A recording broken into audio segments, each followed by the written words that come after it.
On the night of May 29, 1984, after searching the streets of Kenosha, Wisconsin for over an hour, the mother of 9-year-old Vernita Wheat contacts the police.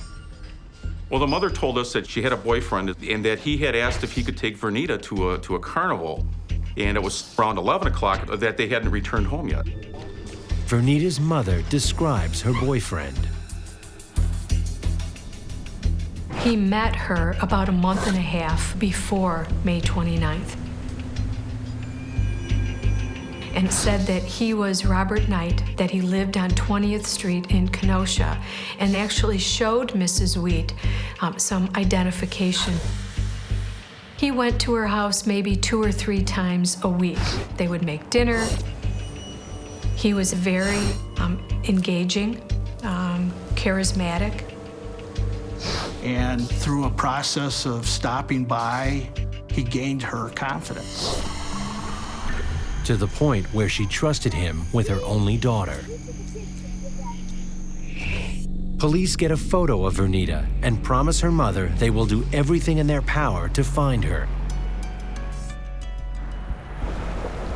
I went to the address that Robert Knight said he lived in Kenosha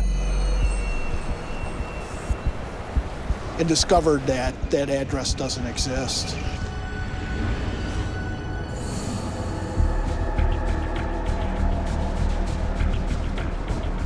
The Kenosha police have Juanita come into their station.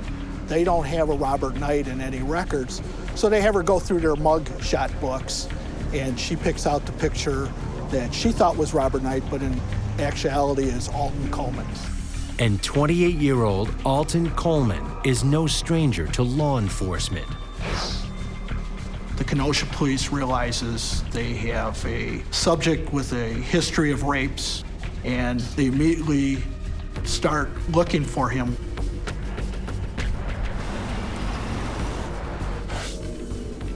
Alton Coleman was a resident of Waukegan. Obviously, the first logical place to start looking for him would have been where he lived. Waukegan police officially joined Kenosha police in the search. We executed a search warrant at what is his grandmother's apartment. We meet with his grandmother. She's elderly, she's blind. We meet a person who's by the name of Deborah Brown, who says that she is his girlfriend. She has very little information other than Coleman lived there. Unable to find Coleman, police bring his girlfriend, 21-year-old Deborah Brown, in for questioning. Brown admits that Coleman had been gone overnight and was acting strange when he finally returned home the next morning, but she claims to not know why.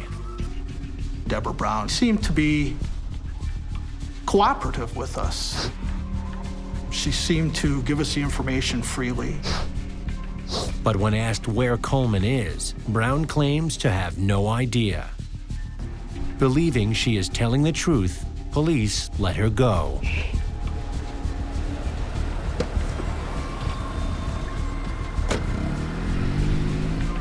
When we finish questioning Deborah, we feel that we need to do everything to find this little girl, because she had not been seen for a couple of days. Was she being held somewhere? Law enforcement officers in 2 states urgently search for Alton Coleman and the missing 9-year-old in hopes of finding her before it's too late. Well, I was out there as an APB, and we certainly were looking around. But Kenosha's a large city.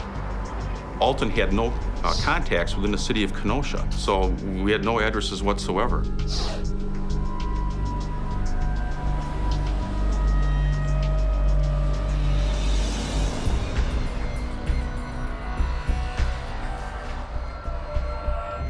As days pass with no trace of Alton Coleman or Vernita Wheat, authorities retrace their steps. We go back to talk to Deborah Brown again. We discover she's missing. We later get information that she's last seen with somebody who looked like Alton Coleman.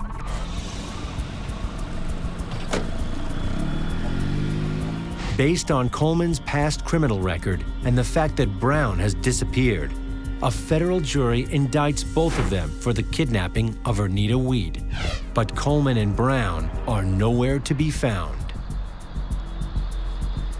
Then, on June 18th, About 2.5 weeks after the initial kidnapping occurred, the Waukegan police received a phone call from two men that had entered an abandoned building.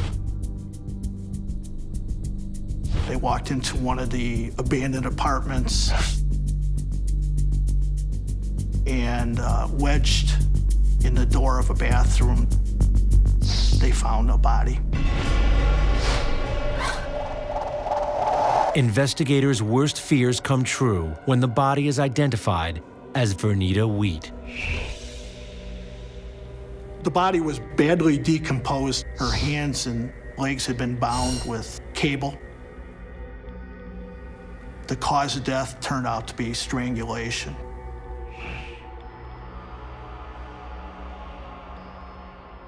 We could not determine that there was any sexual assault. We could only assume that there was. I've been to several murder scenes. I prosecuted several homicides, and I don't think there's one that I've ever forgotten.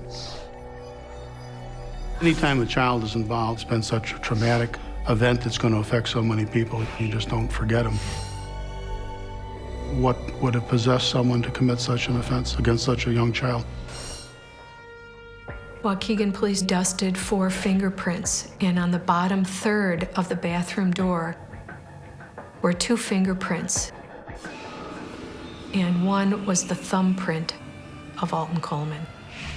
It confirmed what we thought all along, that Coleman had killed this little girl and that we need to do everything we can to catch him.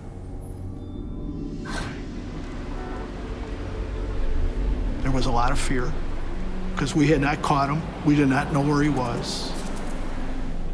Was he still on the streets of Waukegan? Was he in Kenosha?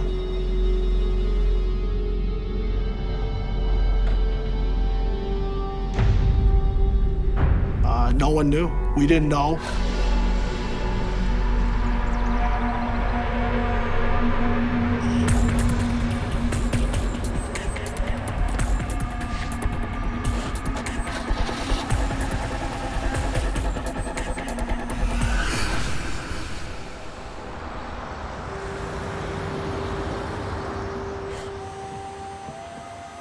On June 18th, after being found wandering in a wooded area, a 9-year-old girl is brought to a hospital in Gary, Indiana.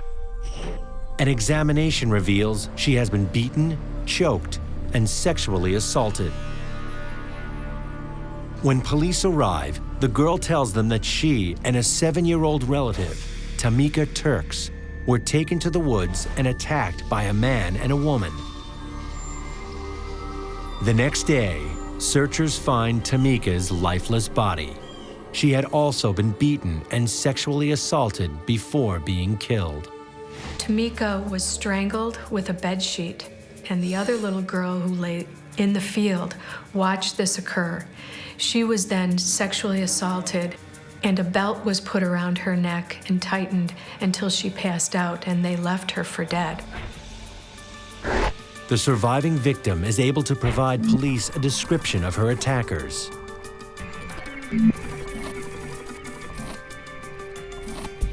We're watching the local Chicago news, and they're, of course, reporting our discovery of Vernita Wheat's body.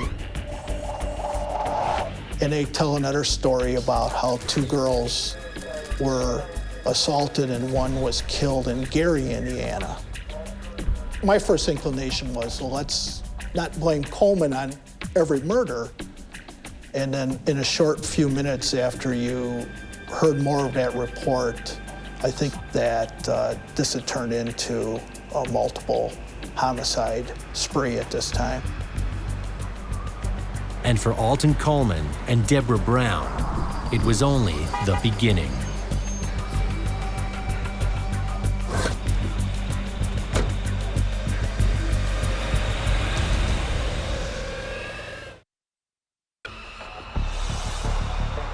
In the summer of 1984, federal and local law enforcement are on the hunt for 28-year-old Alton Coleman and his girlfriend, 21-year-old Deborah Brown.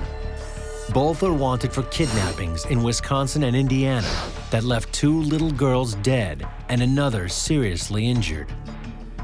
We had at least 100 local police and FBI agents searching the areas.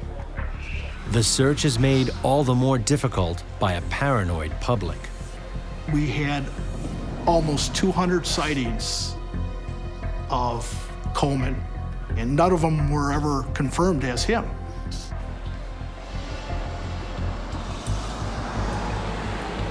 For law enforcement, this is not the first time they have searched for Alton Coleman. The first time that I was aware that Mr. Coleman existed was he had been part of a robbery, kidnapping, and rape of a Waukegan restaurant owner. He got convicted of robbery in that case. Back in 1979, I was assigned to prosecute a sexual assault case where Mr. Coleman was the defendant. Mr. Coleman testified in that case, and I believe that the jury believed his story, and he managed to convince them that he was not guilty. And that was probably my first-hand view of Alton Coleman's ability to charm people. Alton Coleman was a pure con man. He has the ability to talk his way in and out of situations. Alton Coleman was born in 1955 in Waukegan, Illinois. Alton grew up with his grandmother. His mother had abandoned him as a young child. To make ends meet, Alton's grandmother ran a brothel and gambling parlor out of her home. From a young age, Alton acts out antisocial behaviors, including breaking windows in the housing projects where he lives. Alton Coleman was a conduct disorder child, someone who doesn't like following the rules, someone who may be setting fires, someone who may be bedwetting. He had a difficult and challenging youth because he would, under certain circumstances, soil himself. Some neighborhood kids picked up on that, and he obtained the nickname of Pissy, and it never left him. The fact that he was teased for wetting his pants and called Pissy did nothing more than add to the basic personality he already had.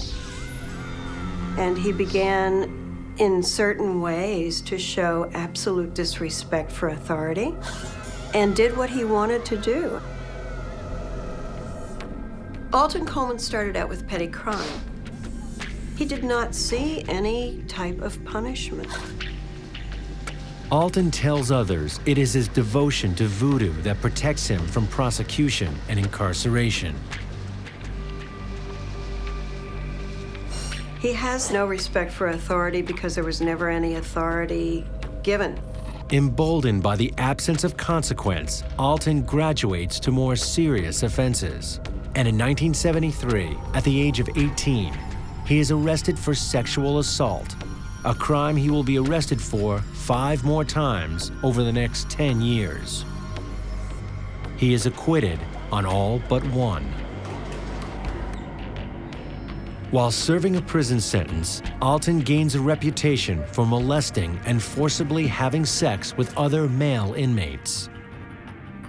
Prison psychiatrist's profile labels Coleman a pansexual, willing to have intercourse with any object, man, woman, or child. He was a sexual predator. He had no conscience. In late 1983, Coleman meets 21-year-old Deborah Brown. Deborah Brown was a member of a family of 11 children. Everyone took care of one another. Her intelligence quotient ranged from 59 to something like 75. And if you looked only at the numbers, she would have been considered mildly mentally retarded. She did have something that was called passive dependent personality disorder, and she needed to be able to depend on someone. Coleman deliberately had the mindset of choosing Deborah Brown. He somehow knew that she was the perfect partner. She sees him as kind and caring. She sees him as wanting to make her life wonderful, and she falls under the spell because she will do anything to have this man in her life. He was able to identify vulnerable people he could prey on. Authorities know they have not one, but two dangerous criminals on the loose, and that makes them twice as deadly. On June 19, 1984, in Gary, Indiana, 25-year-old Donna Williams is reported missing by her parents, who tell police she was on her way to pick up some new friends. Alton Coleman met Donna Williams, and they talked about going to church. And he wanted to confess and be a part of the church that Donna Williams was involved in. One of the things that Alton Coleman was able to develop, like all psychopaths, is the capacity to be, in appearance, not dangerous. I mean, he doesn't come up to somebody and pull a knife and say, "Come with me." He develops the relationship. 1 week later, Donna Williams' car is found abandoned in Detroit, Michigan. There is no sign of Donna, but police find a forged identification card with Brown's picture.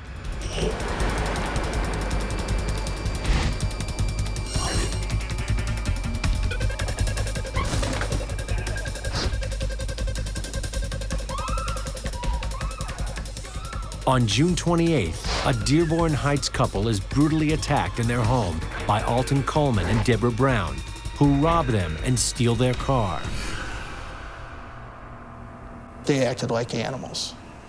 They didn't care who, they didn't care how, they didn't care where, they didn't care anything about the victims. Deborah Brown just said, "Okay, let's go." No matter what she had to do, her pleasure in these crimes was seeing Alton happy.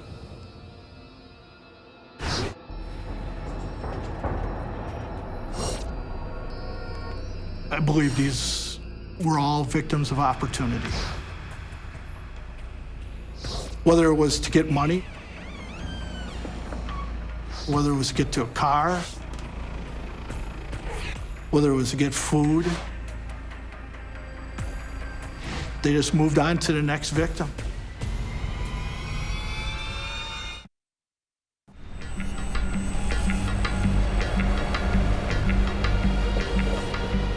In July of 1984, Alton Coleman and Deborah Brown are on a rampage across the Midwest that has led to the deaths of 2 children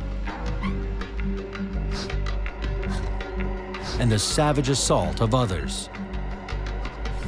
For Alton Coleman, the motivation was sexual pleasure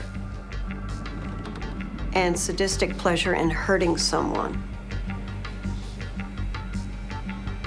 That was his motive. Deborah's motive was to do whatever Alton wanted her to do. And her pleasure was making him feel good. Authorities across 4 states relentlessly hunt the couple down, determined to stop them before they strike again. It was the most intensified, detailed investigation that I had ever been a part of. Here we have 2 people picking people out of nowhere other than their vulnerability, and it's kind of fearful. I mean, this wasn't 2 hardened gang people walking down the street that everybody would fear. They looked like a couple, and were able to prey on anybody.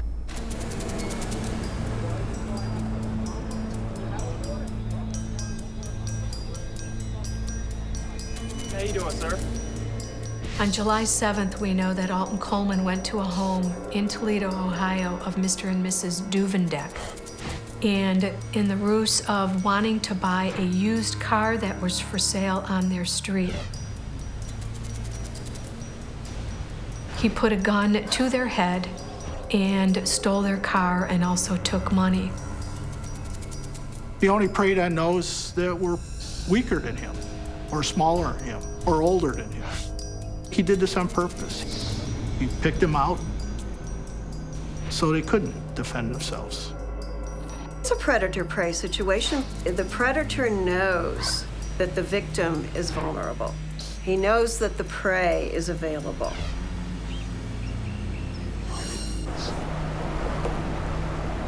Despite all their efforts, the police can't seem to catch up with the pair.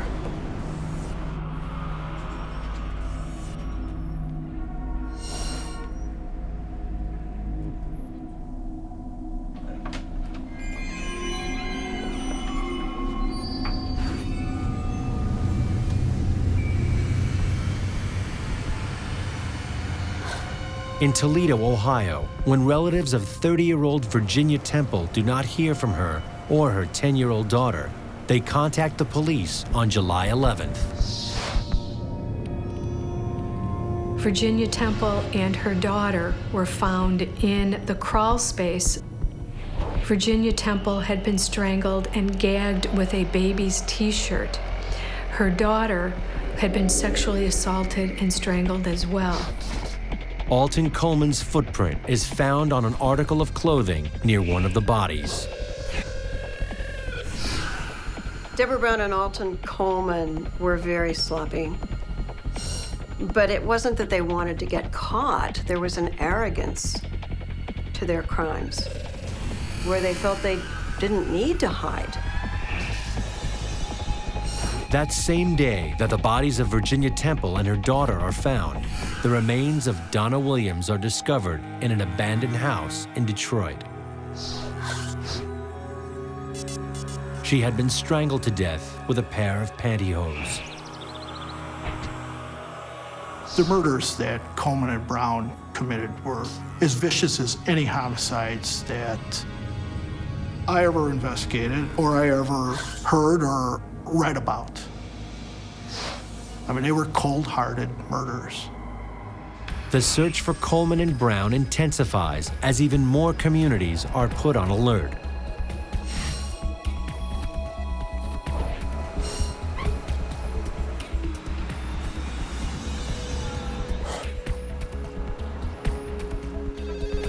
We were receiving information that the possibility of those two being in the area. There's concern.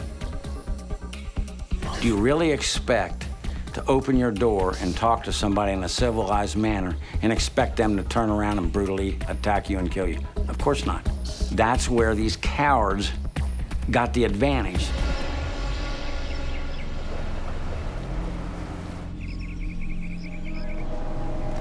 Hello?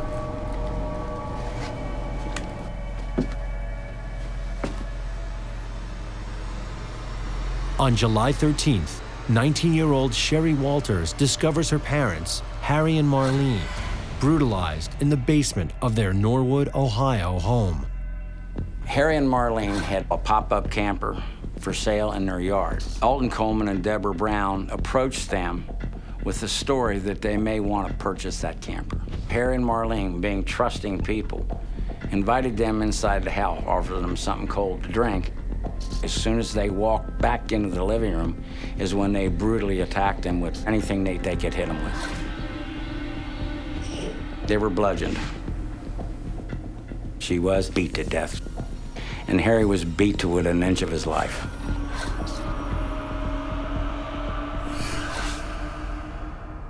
I really don't know how he survived. I really don't. I'm sure they believed that they had killed him.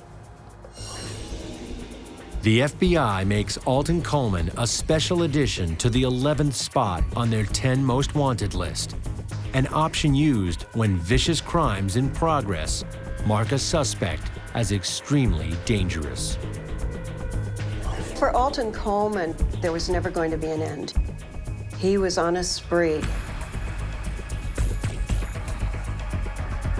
Deborah Brown will do anything to make him happy. They are not psychotic. They're not out of touch with reality. They're just killing to kill.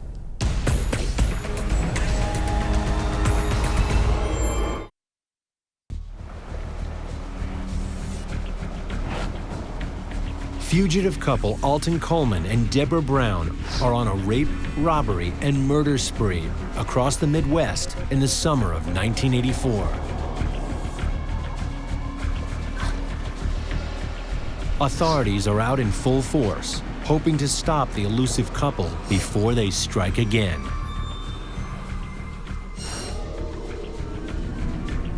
When criminal conduct escalates, then I think one of the first concerns in law enforcement, when the victims start ending up as homicide victims, you wonder whether or not this person has decided that he's going to eliminate witnesses,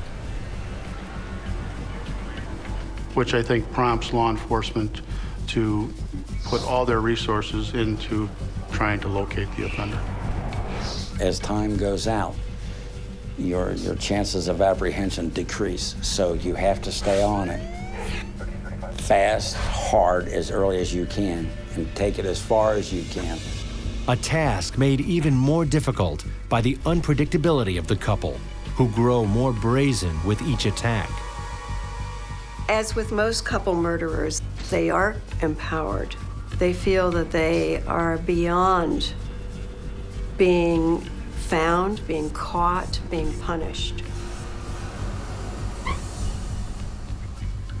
The dynamic of this couple is that they almost become one.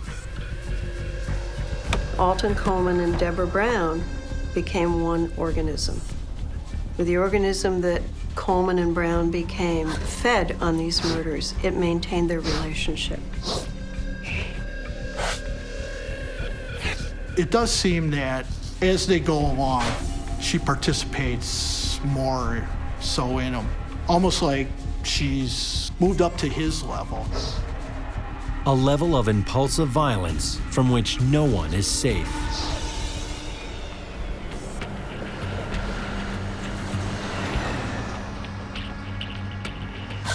"45-year-old college professor Oline Carmichael Jr. is carjacked and kidnapped in Lexington, Kentucky on July 16th. Coleman and Brown then drive to Dayton, Ohio, where they abandon the car.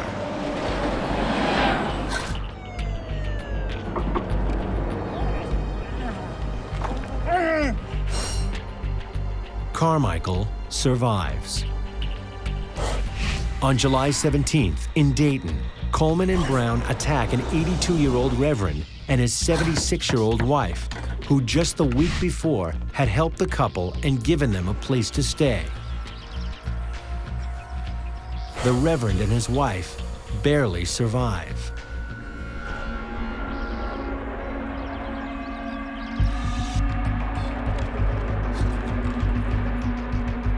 Coleman and Brown steal the reverend's car and drive it to Evanston, Illinois, but not before first beating up and robbing another elderly Dayton couple along the way.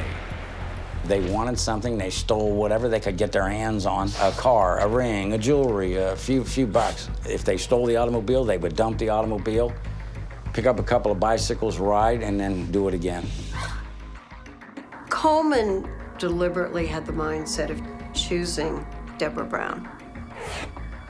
But she was a willing participant. She wasn't a hostage. Deborah seemed to be so excited about pleasing Alton and doing what Alton wanted her to do, no matter how violent these crimes.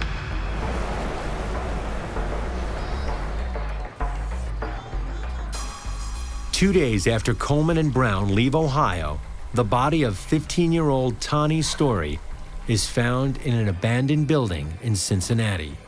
Story had been stabbed several times and shot in the head, but ultimately died of strangulation. Witnesses place her in the company of Coleman and Brown. And a bracelet belonging to victim Virginia Temple is found under Story's body.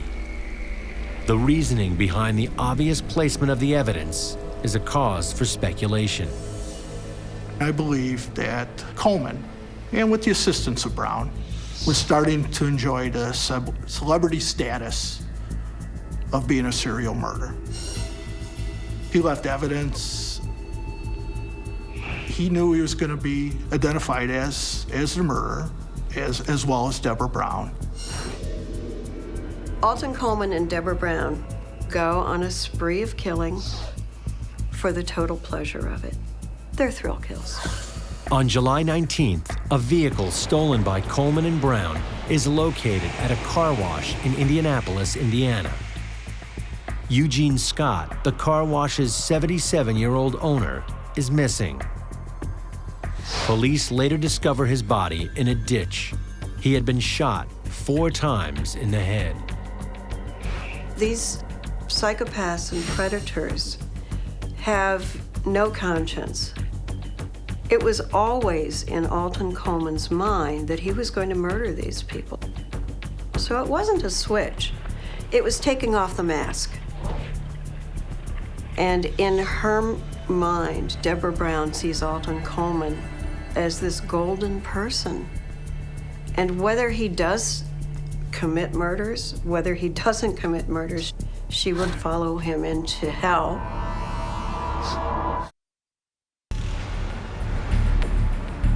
In mid-July 1984, a climate of fear grips the Midwest as Alton Coleman and Deborah Brown continue their crime spree, preying on the weak and kind-hearted.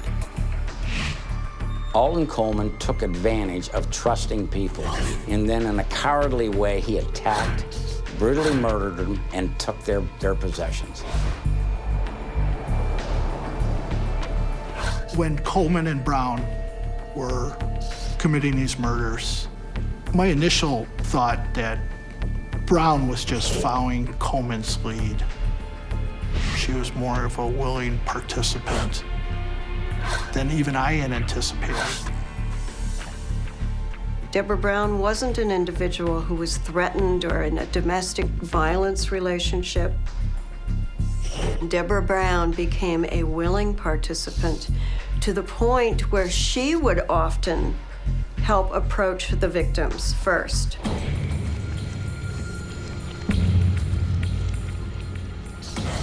She was just as vicious, just as cold, just as cowardly as he was. With not one, but 2 savage killers on the loose, law enforcement used everything at their disposal to bring an end to the unrelenting mayhem. The FBI did a profile. It had predicted that they would head back to Waukegan. We prepared for that. We briefed our patrol units, we briefed all our policemen. The FBI agent went to Evanston, and he briefed them. He placed a lot of the wanted posters all over Evanston, Illinois. Anticipating the couple's next move, authorities cast a wide net in a massive push to stop Coleman and Brown once and for all.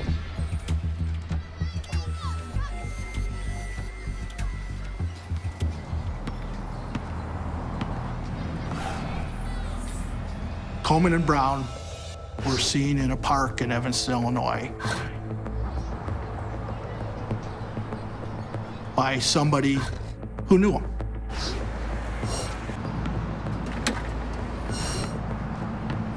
He called the Evanston police. On July 20th, 1984, Alton Coleman and Deborah Brown are arrested, bringing an end to their 53-day reign of terror. They found a knife on Coleman, gun on Deborah Brown. They didn't give them the opportunity to hurt anybody else, and the capture went, in police terms, went perfect. There was some speculation that he may have been tired of running, that Alton Coleman had decided that he'd been on the run and that he didn't want to run anymore. And for us, we're glad they're caught, we're glad they're in custody. But for our residents and the victims, they're now off the street. That was the big deal. During their 8-week rampage, Coleman and Brown are believed to have committed 8 homicides, 7 rapes, 3 kidnappings, and 14 armed robberies. It was a great relief that he was in custody and that we would now be able to move ahead with seeking justice. Prosecutors in 20 jurisdictions meet to decide how to move forward with their cases against Coleman and Brown. Part of the consideration of who would prosecute the case first would be whether they would seek capital punishment. The decision was made that the first case would go to Ohio. After months of pretrial preparation, Alton Coleman and Deborah Brown are first tried for the kidnapping of Oline Carmichael. And on January 7th, 1985, a judge sentences them to 20 years in prison. The other trials follow in quick succession, and on April 30th, Coleman and Brown are sentenced to death for the murder of Marlene Walters. Followed less than a month later by another death sentence each for the murder of Tani Story. I think there is some closure when there's a conviction in court, but the one thing that the court system probably will never do is return that family or that mother back to where they were prior to the crime. Throughout the trials, Deborah Brown remains loyal to Alton Coleman.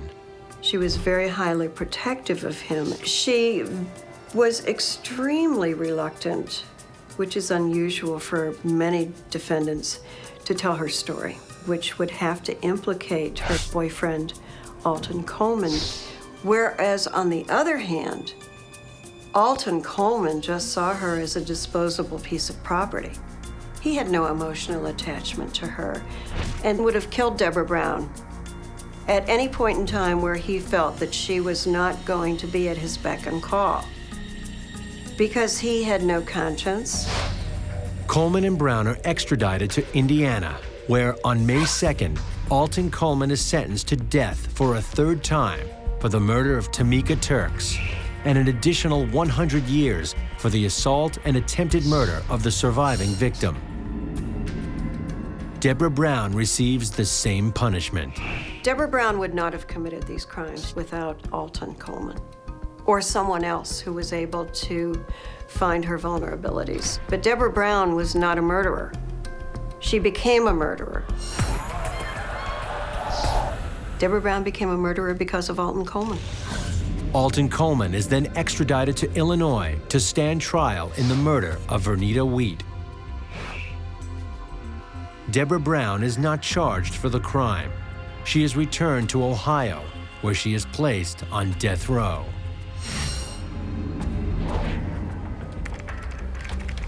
There were 3 death penalty convictions already for Alton Coleman, and when we received him in 1986, we only looked at the picture of Vernita Wheat, this little girl, and our decision was made to continue prosecuting him. The trial begins on January 15th, 1987, and ends on January 24th, with a guilty verdict and another death sentence. After they came back with their decision that he was going to receive the death penalty, the jury asked the judge if they could see Matt Chansey and I. We went back into the jury room, and they were standing and clapping for us. With this, his 4th death sentence, Alton Coleman becomes the first person ever sentenced to death in 3 states. He attempts to get his sentences overturned on appeal by arguing, among other things, that he was neglected and abused as a child. Sociopaths are born, basically. They're not made.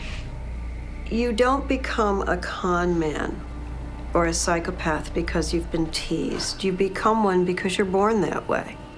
The relatives of the victims don't care what kind of childhood you had. Nobody should care. These individuals took these lives in a brutal fashion. That's what they should care about. I don't want to hear excuses. In 1991, the governor of Ohio commutes Deborah Brown's death sentence before leaving office. He cites Brown's mild retardation, stating she suffers from childlike emotional development and had a master-slave relationship with Coleman. In my opinion, although Deborah Brown had an IQ that would have been measured in the mildly mentally retarded range, it did not impact what she did with Alton Coleman. Mental retardation for Deborah Brown may have been that she was not successful in school, but she was quite capable of functioning on a day-to-day basis. Deborah Brown knew what she was doing. She knew what she was doing was wrong, and she continued to do it knowing it was wrong. I was disappointed, to say the least. She should have been executed, and she escaped execution. It made me sick. It made me feel like the people who made that decision should have been at the crime scene instead of looking at some sniveling individual behind bars and commuting their sentence.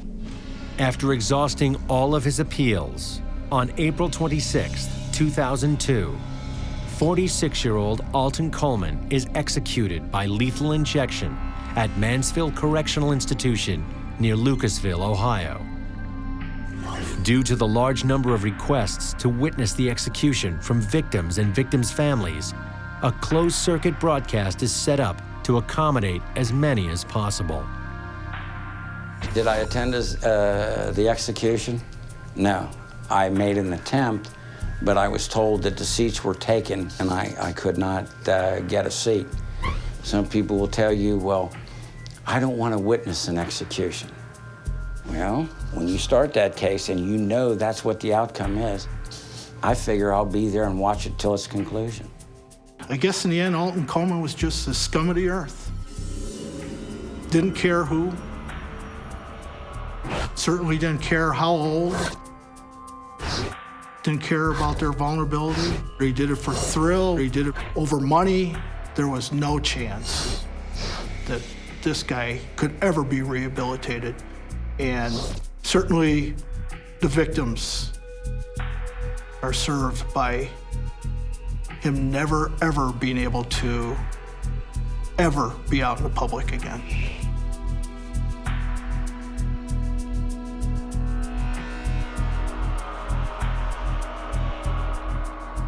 Deborah Brown is currently in the Ohio Reformatory for Women.